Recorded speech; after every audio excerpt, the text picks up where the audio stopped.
মুর্শিদাবাদ চলো বাবরি হয়ে গেলাম। বাবরি মসজিদের রায় হয়েছে, মুসলমান 4টেই জিতেছে। এটা বাবরি মসজিদ কোনো মন্দির ভেঙে হয়নি। বাবরি মসজিদের তলাতে কোনো হিন্দু মানে স্মৃতিসৌধের চিহ্ন পাওয়া যায়নি। বাবরি মসজিদ 1949 সালে লামলালার মূর্তি ঢুকানো হয়েছিল। বাবরি মসজিদ যারা ভেঙে দিয়েছে তারা পানিশেবল অপরাধ করেছে। কিন্তু দেশের এই পরিস্থিতির দিকে তাকিয়ে, আবেগের দিকে তাকিয়ে ওখানে মন্দির করার অনুমতি দেওয়া হলো। আমাদের বুজুর্গগুলি জেলে পচতে পারতেন না, গুলি খেতে পারতেন না, সবই পারতেন। তারা মিলে ঠিক করলেন, ঠিক আছে হয়ে গেল, আল্লাহর ভরসায় ছাড়লাম, আমরা শান্তির সঙ্গে এটা মেনে নিলাম। এ নিয়ে আমরা ঝামেলা ঝঞ্ঝট রাজপথে নামবো না। এই জন্য যে এটা কোনো সরকার করেনি, এটা সুপ্রিম কোর্ট করেছে, তার উপরে কোনো কোর্ট হয় না। কাজে স্যালুট, সুপ্রিম কোর্ট বলেছে তখন আমরা দমে গেলাম, চুপ থেকে গেলাম। হয়েছে না হয় নাই বলুন? তাহলে বাবরি মসজিদের আস্থা ওইখানে, আপনার আমার ফোকাস ওখানে। সেইখান থেকে ঝামেলাটাকে ট্রান্সফার করে, যেমন ওয়েস্ট ইন্ডিজ ভারত বিশ্বকাপ খেলতে চলে এসেছে, যেন আবার অযোধ্যার সমস্যাটাকে তুলে মুর্শিদাবাদে যদি বসিয়ে দেওয়া যায়। নাজমুল হকের ফতোয়া ফরাইজের প্রয়োজন নাই তো আমাদের কি মুরব্বী নাই? আমাদের কি মাজাহির উলুম নাই, শাহী নাই, মুরাদাবাদ নাই? আমাদের কি জমিয়ত নাই, দারুল উলুম দেওবন্দ নাই? হযরত মাওলানা সৈয়দ আরশাদ মাদানী সাহেব চোখের পানি মানে বেরিয়ে আসছে বলতে গিয়ে যে মুসলমান এটা ঐতিহাসিক ভুল করতে যাচ্ছে। আসামের মুসলমানরা বলছেন আমরা কি জ্বালাতে আছি হিমন্ত বিশ্ব শর্মার, সেটা আমরা বুঝছি। বাংলায় কোনো দিক দিয়ে যদি এই বিজেপি ক্ষমতায় এসে যায় তাহলে বাংলার মুসলমান আমাদের চেয়েও মারাত্মক অসুবিধার সম্মুখীন হবে। তারা চায় না যে বাবরি হোক। কাজী মসজিদ হওয়ার বিপক্ষে কোনো মুসলমান হতে পারে? কখনোই হবে না। কোনো হিন্দু ভাইও না, কোনো প্রশাসনও না। তিনি ঘোষণা করে বলছেন যে আমি 90টা সিট পেলে, 100টা সিট পেলে বাবরি কেউ ঠেকাতে পারবে না।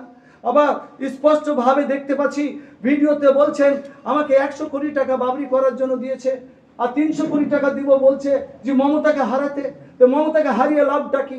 কে আসবে ক্ষমতায়? যদিও প্রশাসন আছে, ওই কথা বলা ঠিক নয়, কিন্তু উদ্দেশ্যটা কি? তো প্যারা হাজির বুজুর্গ দোস্ত রাজি, যে আপনারা আমরা মসজিদ কারণেওয়ালা লোক, আমরা বন্ধা হয়ে যায় নাই।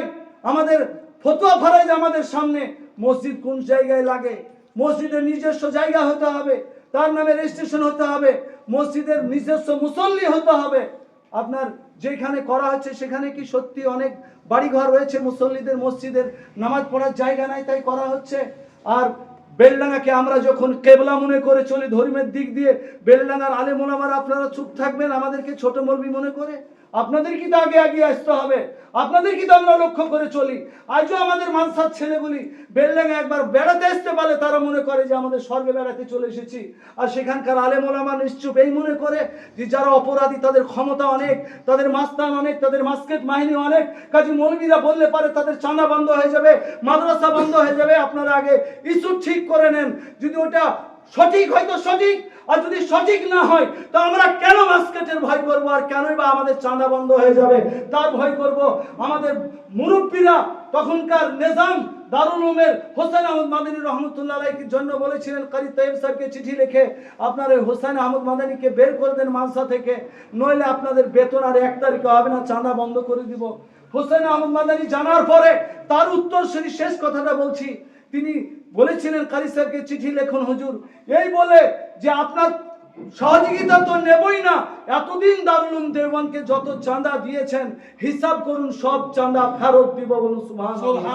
তার উত্তর সরি আমরা এলাকার লোককে আমরা যদি বুঝাতে পারি যে এর জন্য সমস্যা হচ্ছে, আগামী দিনে সমস্যা হবে, নাজমুল হক মরে যাবে যদি মসজিদ হয় 2029 সালের আগে, আপনার বিজেপির স্লোগান হবে, গোটা ভারত জুড়ে করসবকের স্লোগান হবে মুর্শিদাবাদ চলো বাবরি ভাঙো, মুর্শিদাবাদ চলো বাবরি ভাঙো। এই হবে স্লোগান। তারা আগামী দিনে তাদের এজেন্ডা হচ্ছে যে হিন্দু রাষ্ট্র করতে হবে ভারত। কাজী মুসলমানের ভোট একদিকে হোক, হিন্দু ভাইদের ভোট একদিকে হয়ে গেলে তাদের আখেরে লাভ হবে। আপনারা বলুন, আমরা যে ইনকাম করি তার চাইতে বেশি বেতন কিন্তু এমএলএদের নয়। আমাদের মতন একজন এমএলএ তার কত কোটি টাকার মালিক, তাকে হেলিকপ্টারে উঠতে হবে। কে টাকা সংগ্রহ মানে সাপ্লাই করছে? এটা কি আমাদের আপনাদের বিবেচনায় আসবে না? শেষ কথাটা বলুন, সেদিন তিনি বলছেন আমার এই বাবরির বিরুদ্ধে যদি কেউ কিছু বলে তাকে ধরে নিয়ে এসে জ্যান্ত পুঁতে দিব।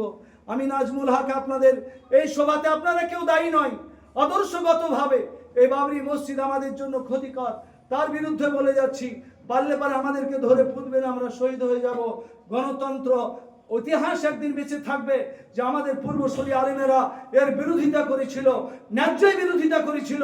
আপনারা আমরা যদি খামোশ থেকে যাই, চুপ থেকে যাই, তো কম এবং জাতি আপনাকে আমাকে ক্ষমা করবে না। ইতিহাসে কিন্তু সবাই আমরা দাগি হয়ে থাকবো। আজ যদি লক্ষ্য করুন, একটু সাইডে যাই, যে পৌরসভার মালিকটা কারা? আজ বেলডাঙ্গাতে 62% মুসলিম। বেলডাঙ্গার ভোট এসএফআই বলছে আমি জিতবো, মুসলিম লীগ তো আছি বলছে আমি জিতবো, হুমায়ুন কবির সাহেব বলছেন বেলডাঙ্গাতে আমি জিতবো, কংগ্রেস সিপিএম বলছে বেলডাঙ্গাতে মুসলমান ভোট আমি পাবো। মধ্যে থেকে 38% ভোটওয়ালারা এক জায়গায় দাঁড়িয়ে ভাবছে যে বেলডাঙ্গাতে দাঁড়াও, আমরাই বিজেপি হিসাবে জিতবো। মুসলমান বোকা রাজনীতিতে ব্যস্ত থাকবে, তারা কেল্লা ফতে করবে। তাই আপনাদের আসুন, প্রশাসন পাশে আছে, তারা অন্যায্য কাজের সাপোর্ট করবে না। আমরা আলেম ওলামা মসজিদ জমানো লোক, কোনো অন্যায় করিনি এবং মারতে দাম তাক করবো না, অন্যায়ের সাপোর্টও করবো না। কিন্তু আমরা পাড়ায় পাড়ায় গিয়ে এলাকার লোককে বুঝাবো, ঝামেলায় যুক্ত হেন না। হিন্দু মুসলমান কাঁধে কাঁধ মিলিয়ে ওই পারে মুসলমান গেটের এই পারে আসবে, এই পারে হিন্দু ভাইয়ের ওই পারে যাবে। স্বাধীন বেলডাঙ্গাকে আমরা গড়ে তুলবো, এর প্রত্যয় প্রতিজ্ঞা আজকে করবো ইনশাআল্লাহ।